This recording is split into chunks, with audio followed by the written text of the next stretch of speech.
Today we will speak with Manisha, and this is an amazing podcast that speaks about the journey of children. How can you learn from your failures and how you can evolve as a child? I'm sure you're going to enjoy it.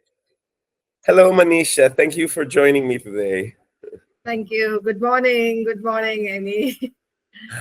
So, Manisha, I always start with the same question, which is like, how did you become an educator?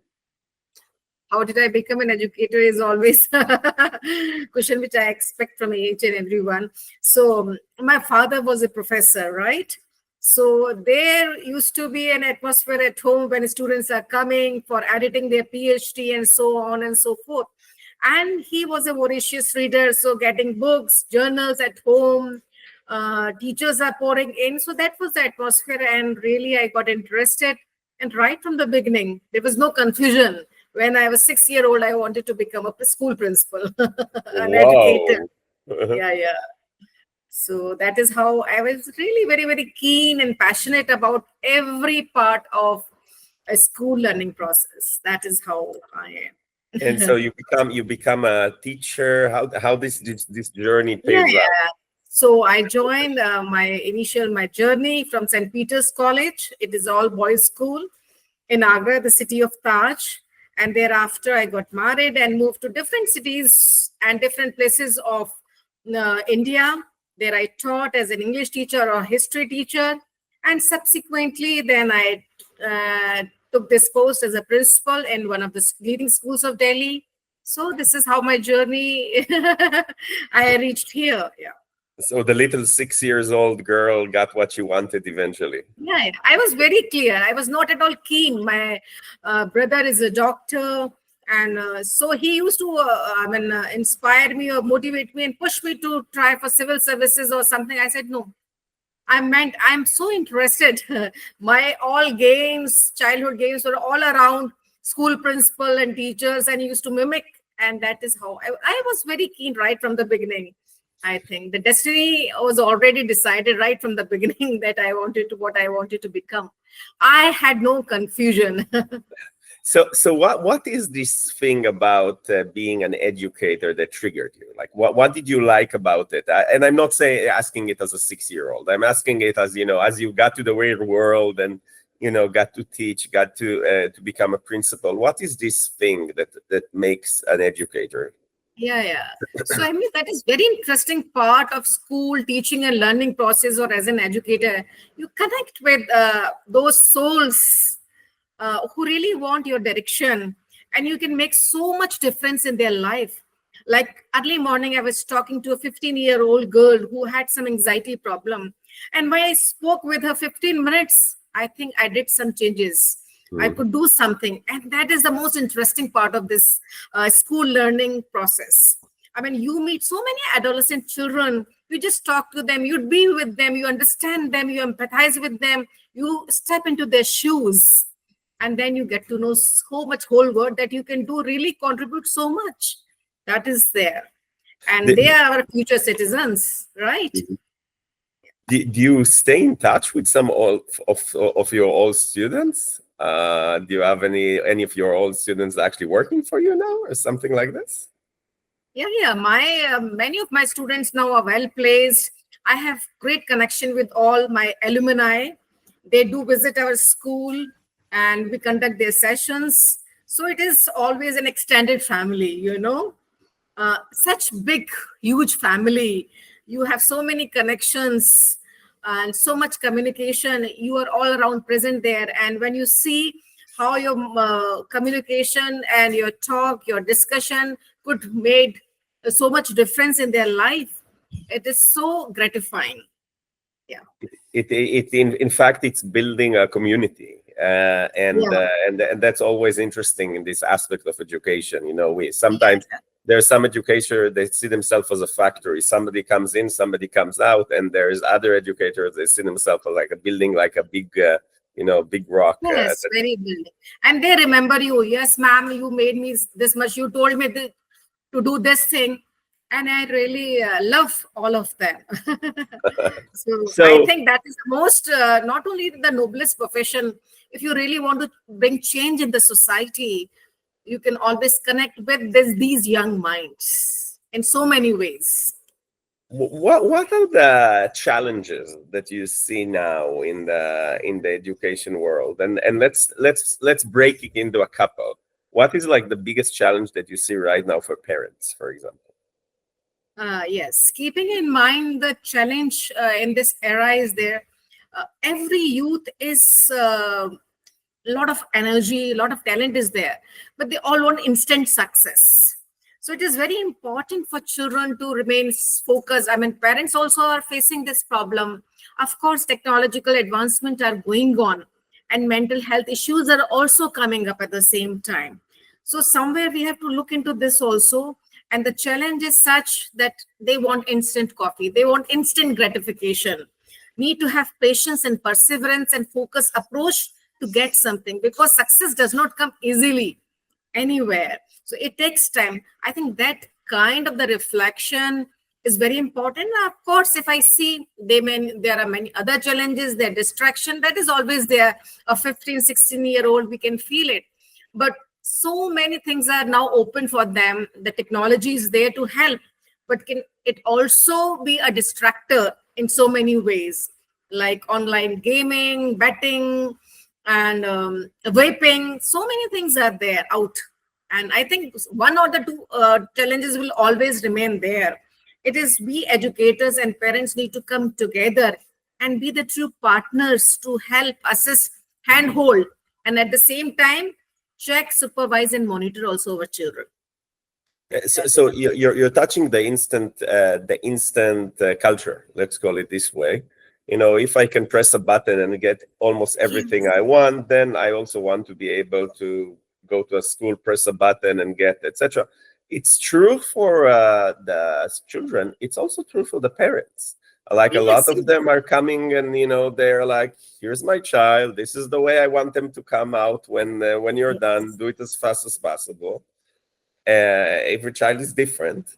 How do you deal with the young parents to say that, you know, that are required this either instant success, or maybe instant is not the right word, or they know what their children supposed to be, and that's what they want you to deliver, and I'm sure you are not following this path. Like, how do you deal with this conflict? The conflict is this: we have a lot of series of orientations for parents also, and some of them really take it seriously because every child is different, you rightly said. So we cannot have the same template, that if the parents want that, why do they decide beforehand what the children want to become? Let them identify their own path. Let these children be helped by the parents. They cannot decide something. They cannot take decisions, because aptitude, interest, everything is different. We both individuals, we are talking to each other, we are different. So how can somebody pre-decide, no, this should be there, this is a template where I want my child to fit in, I want to provide this thing? No, that is absolutely no. We need to identify, we need to see what is there in our child, and how can we handhold and leave him or her on his own path. Because keeping them of the self-paced learning is also very, very important. You cannot be always didactic and a preacher. So it is very important and cannot fixed always. So let them unfold their own journey and be there at every point of time. That is very, very important. You know, I just want to speak all parents very humbly, taking this opportunity, that we parents need to decide and think it over what our children really want to become. Rather, we cannot decide and take decisions always. So we should have to take out time to supervise what are they doing. We cannot be always also just temporary parents. Wherever we want that we should be there, and rest of the time we are absent because we have given such facilities to our children so that they will be attending classes, they will be going to these many activities. No, but what actually I want a message, then we should also be the partner. We should spend quality time with our children also. That is missing. That is very much missing. That is very much required. Nobody can substitute parents' quality time with children. That is there. However, it is possible. And it's come actually from the lifetime of the lifestyle of the parents. My favorite example is that the parents that are complaining that their children are too much time on their digital devices, and I always ask them, like, what about you? And Yes. can you live with the same restrictions that you are giving to your children? And if not, how are you becoming a role model? Funny enough, I see it more and more now that my children are coming to me and I'm saying, Dad, put the phone away, we're having dinner, which you see that even the children themselves see the anormality, and they are looking there. Many times they're even asking the parents, for this quality time, for spending time together, and the parents are actually blind to it, and it's really tragic. Sometimes the young minds see the things that we got used to, Yes. and it's interesting. So if I we go to the teachers there, I'm sure you have a wide range of teachers in point of age. Some of them are like in their early 20s, and some of them are like, probably in their 60s. The world changed so dramatically. Being an educator changed so dramatically. How do you balance these, advantages and disadvantages that young teachers compared to older teachers have? So what I feel, Emmy, all schools or educational institutions have a very clear policy which should align with the vision of the school. When the young teacher is coming, say about 20 plus, on their already seasoned teacher 50 plus, right? Or 40 plus. So how there can be give and take in the policy? What is the school policy, induction, orienting teachers, and how can the senior teachers help the young teachers who are just joining, and how they can learn also? Because I sure when the young teacher is joining, she has a very good knowledge of different tools which can help teaching learning process. So it is just a give and take. A young teacher need to do the shadowing. I mean, that is very, very important, that she needs to take help of the senior teachers, their experience, which is, I mean, vast, because the education word is, of course, is experience is very much matters a lot. So there has to be, we have a fixed days for every subject where the teachers do explain, interact, and share their knowledge with each other. A class 1 teacher is sharing her experience with class 12 teacher across. All right, what are the things are there, what has gone wrong, so that they can exchange, and they can get to know also at every age group what is going wrong with children, also what are the demands of the thing, how they can upskill or reskill, because this is the constant. Because what you said, everything is changing so fast, so the change is only the constant thing, and we really need to upskill ourselves and reskill ourselves, do, undo, redo. These things are very, very important. If I am experienced, I cannot say that I know everything. I need to learn from a young teacher who has just joined, and she knows certain tools, certain things which wants to share. So that should be done in a very, very healthy manner, with the open hands and with the clear guidelines, without any malice, without any bullying also. That is also I'm saying. And it's I would say that sometimes, and I see it in my world, it's actually the reverse. Like the young teachers will come, as you say, with certain skill. By the way, they're also closer in mentality to the to the kids. Let's just be honest about it. And versus so the senior teachers will have more experience. They dealt with challenges again and again and again, and when they see the challenge, it's fairly easy for them. Versus a young teacher, when they see a challenge, it's extremely hard. They didn't see it before. Where on the other end, the young teachers understand the culture of the young kids better. They understand the tools, the technology, the environment, and the older teachers many times are completely disconnected from this environment. So I like what you're suggesting about, like, we both teach each other all the time. It is quite fascinating. I want to take you now to the kids themselves. They as we said, they are expected to have an instant success from themselves by the others.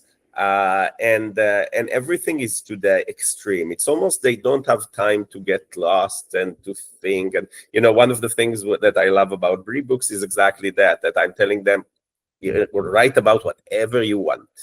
There is like nothing. It's not like a guided process of writing. It's just like, and the biggest challenge for a lot of children is like, what should I write about? Like, that's I love this phase, and I'm saying, I don't know. You write about whatever you want. And but to give me a subject, I'm saying whatever subject you want. Should it be long or short? Whatever you want. So this is something that in a very structured, success-driven environment. How do we help children redefine success? I think this is kind of the thing, because if we want it or not, the parents are telling them what is success, whether it's scores or a school or a certain work. And sometimes the teachers are also defining success. We are very proud of our students, alumni, because they did something. And the world is very vast, that the things that you can do are so different. If in our parents' age, it will be like, you had like 10 options and you did it for your life. Here, these young kids, they probably have like 100 jobs in their life, and they will change it very often.